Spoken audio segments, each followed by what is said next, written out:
AAP spokesperson Reena Gupta writes, to naysayers on Kejriwal government's reforms, we can only say tough luck. Shailja Chandra's piece betrays the conventional mindset of the bureaucracy and the old guard. Sometimes, when power structures get too entrenched, every act of reforming them seems like defiance. And when an actor stepping in from the outside seeks to revitalize a broken system, their attempts are dubbed as chaos.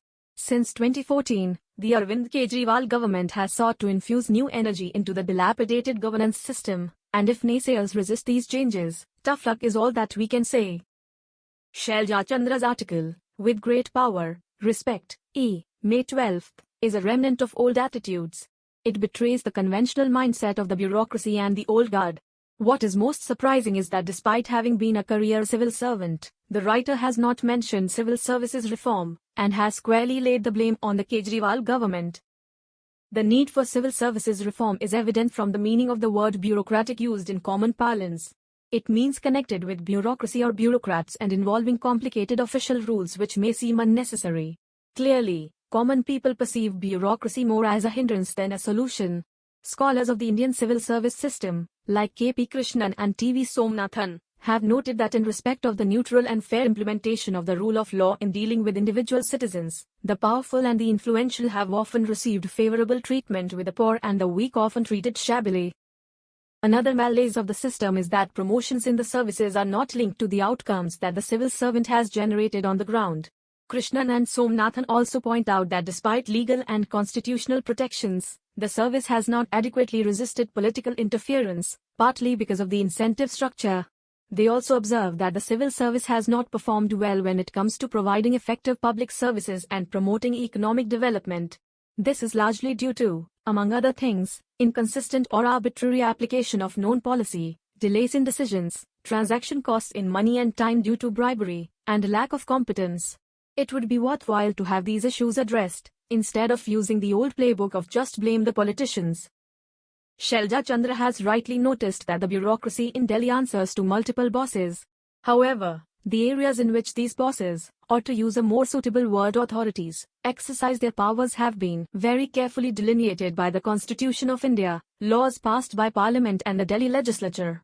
As such, it is not acceptable for any authority to decimate another. The writer's views also reflect the prevailing attitude that political tugs of war are meaningless. On the contrary, at a time when the centre is increasingly damaging the federal structure, these supposed tugs of war are often a passionate struggle by the people to seek what is due to them: enfranchisement, protection and welfare. The tussle in Delhi has been closely observed by the entire country, and the people have become alive to how the centre has encroached on the powers of various states. The administrative clashes until 2015 managed to stay away from the public eye because they were between competing ideas from the same outdated paradigm.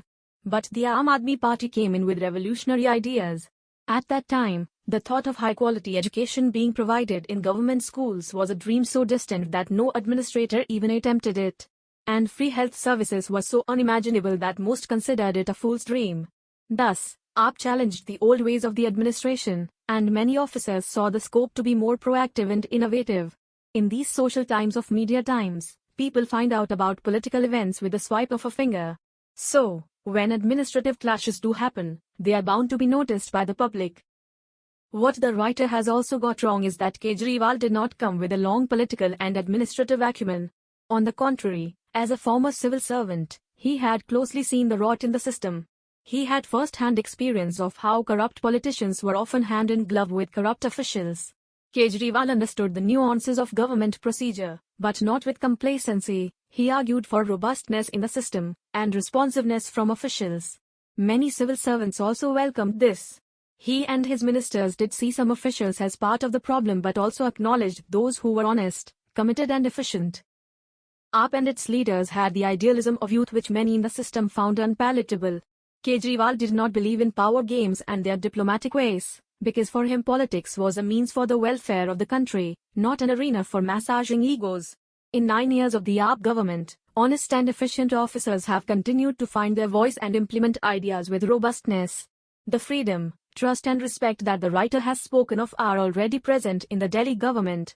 The space for dissenting opinions and diverse perspectives is available. It is up to the personnel to use this space constructively, and not for doing the bidding of certain other bosses they serve. The message is clear: the old guard is gone, the administration cannot be located in tall ivory towers anymore. Today, administrators are not mere paper pushers. They are responsive and innovative. And when mindless rules impede their functioning at the cost of public welfare, those rules need to be reconsidered and reformed.